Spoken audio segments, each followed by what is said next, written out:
Matar o presidente, crime ou fantasia de gado? Ah, rapaz. Vamos lá, vamos falar rapidinho disso aí. Cara, assim, ó, o que eu acho doido é o quanto que uma notícia quanto essa não nos choca mais. Isso eu acho mais assustador de tudo. Era pra gente estar muito assustado.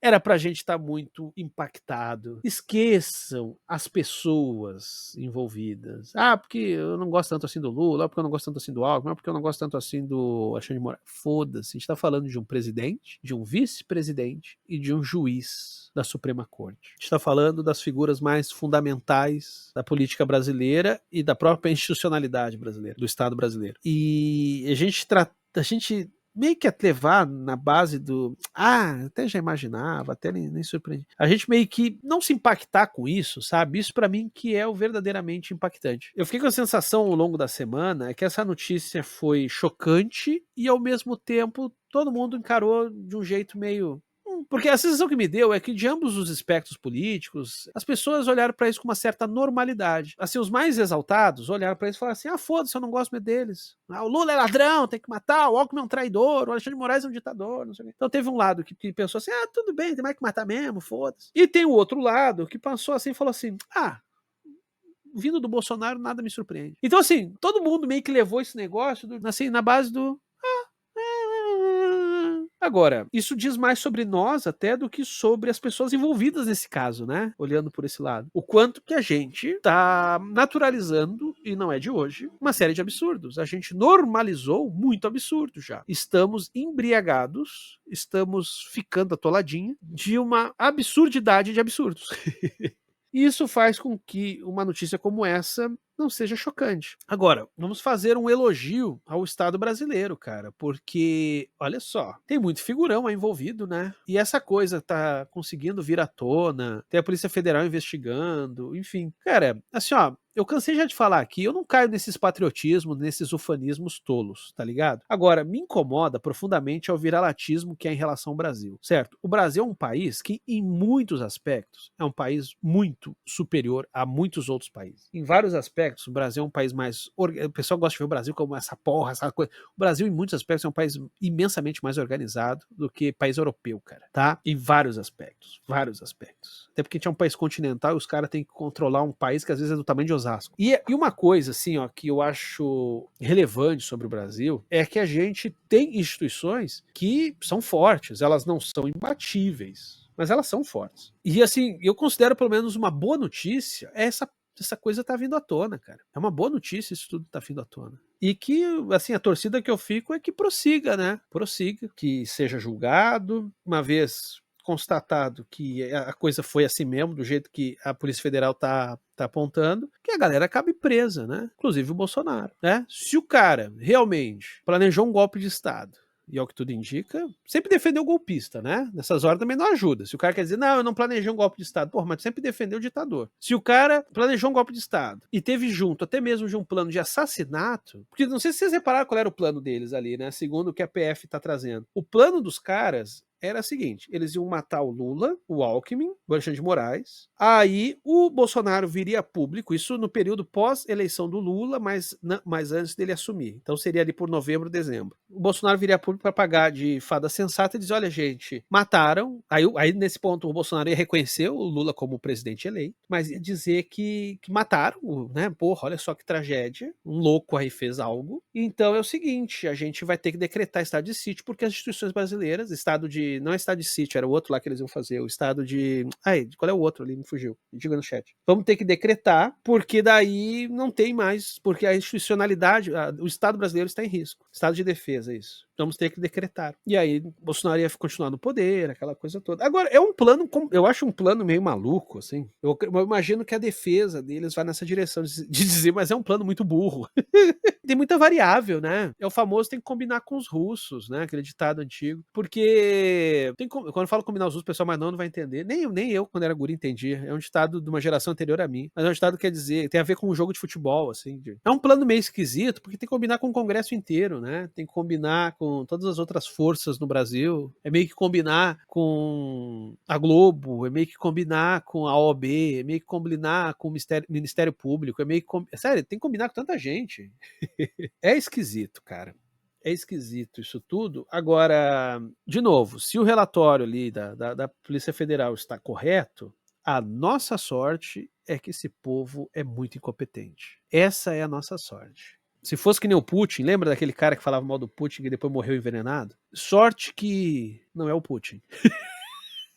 Entendeu? E assim, ó, havia todo um medo aqui no Brasil, vocês lembram? Até pouco tempo atrás, os jornais, e a caserna está incomodada, porque os militares generais em confidência me disseram, e aí todo mundo tinha medo, e escutavam 500 general diferentes na mídia para dar voz para os caras, para perguntar o que eles acham e tal. Agora ligou-se um foda-se, foi indiciando um por um, prenderam outros. Aconteceu o tal de golpe do Estado, os militares resolveram patrocinar, se voltar contra o Brasil, resolveram fazer um protesto. Nada, irmão. Nada. Até porque, assim, de novo, como eu falei pra vocês, eu cresci em cidade militar, tenho parente militar. Muitos olham pro estudo e acham uma bagunça mesmo. Acho uma bagunça, nem querem saber mesmo.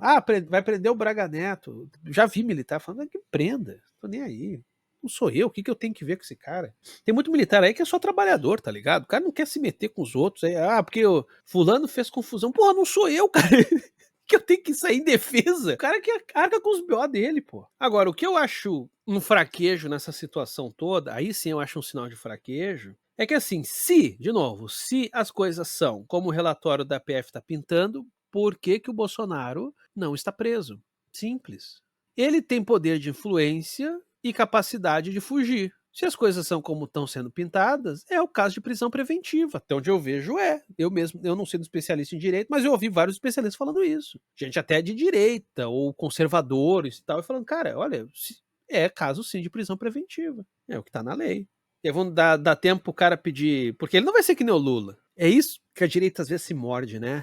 O Lula teve culhão, cara. O Lula foi condenado pelo Moro, uma caralhada de embaixada cedeu abrigo pro Lula. O Lula foi lá, se entregou e permitiu, ficou o quê? 1 ano e meio preso. Mais de 1 ano e meio, né? Quanto tempo o Lula ficou preso? 3 anos, né? Foi o quê? Uns 3 anos. O Lula pegou e aceitou. Vocês acham que o Bolsonaro vai se entregar para ser preso? Duvido. Duvido. Tem aquele ali que vai disparar. Já deve estar pensando 1000 maneiras de vazar.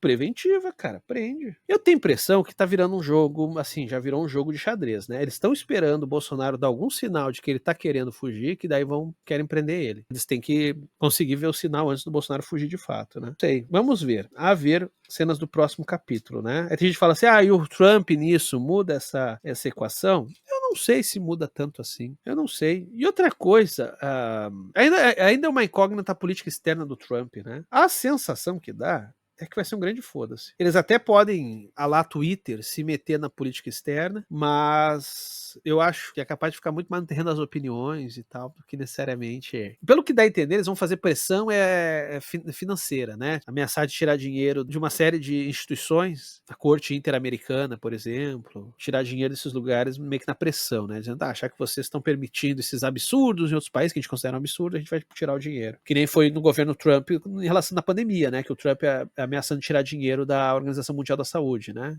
Porque estava discordando do que a OMS estava falando em relação à Covid. Né? O negacionismo desses caras é sempre assim, né? Então, o Trump fez muito essa coisa de chantagear com dinheiro, né? Eu imagino algo assim. Só que, cara, não sei. Tô tentando pensar em cenários. O fato é, pro bem e pro mal, os Estados Unidos hoje não tem a força que já tiveram em outros momentos, tá ligado? Hoje tu tem um jogo de xadrez bem mais complicado.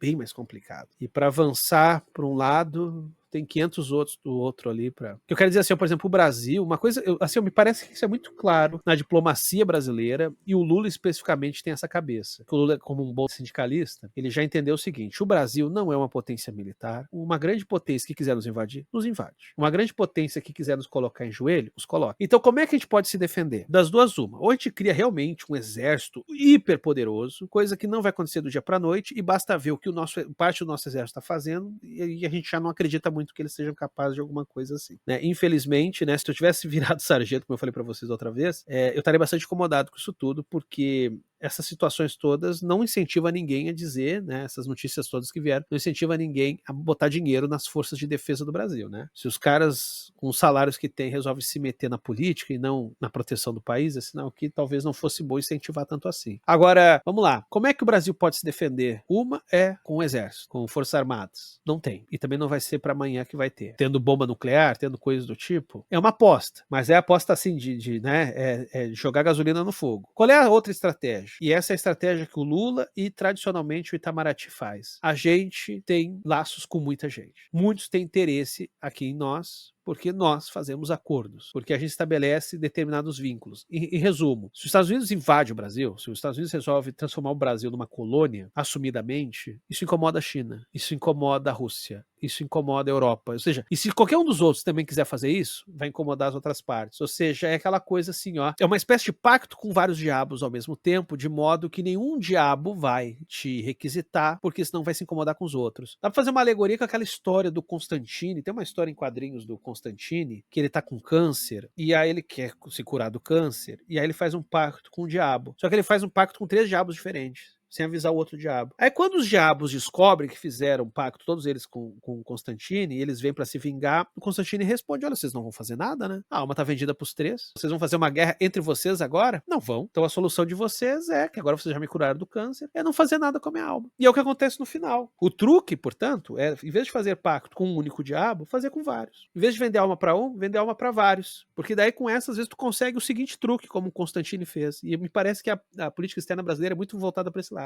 Já que eu tô fazendo pacto com diferentes diabos, nenhum vai avançar demais contra mim, porque não vai querer se incomodar com os outros. Agora, claro, isso é um risco, porque às vezes todos os outros entram num acordo, né?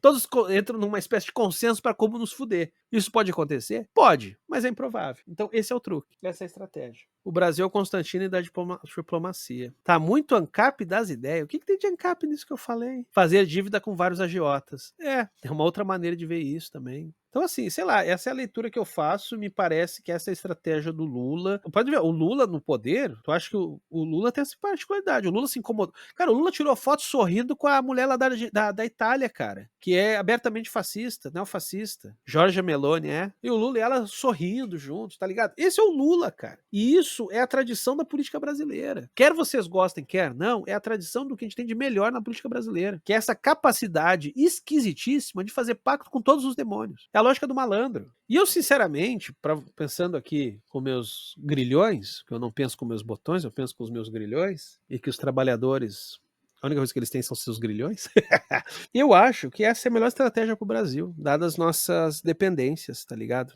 Dadas nossas fragilidades. Eu não acho que daria muito certo a gente virar uma potência militar. Primeiro que isso, de novo, não é do dia para o outro, levaria muito tempo isso acontecer. Isso ia ter um custo, até inclusive financeiro, para o Brasil fudido. A gente ia ter que tirar dinheiro da educação, a gente ia ter que tirar dinheiro da saúde, a gente ia ter que diminuir demais a nossa qualidade de vida para virar uma potência militar. E nada garante que a gente não teria na cabeça, no topo desse militarismo empoderado, uma série de entreguistas. Então é uma alternativa muito frágil. Qual é a outra alternativa, que é igualmente frágil, mas tem dado certo até agora? É vender alma para diferentes diabos. É isso. A arte da diplomacia também é uma arte de acordos com o demônio. E eu acho que o Brasil, nesse aspecto, faz isso muito bem. Tanto que a diplomacia do Brasil é super respeitada. Esse vídeo é um corte da Live do Caos que acontece no canal do Quadrinhos na Sarjeta todo domingo à noite por volta das 9h30, geralmente. Então curta e compartilhe este vídeo. E se inscreva lá no Quadrinhos da Sarjeta, assim como aqui no Cortes da Sarjeta, pessoa vagabunda.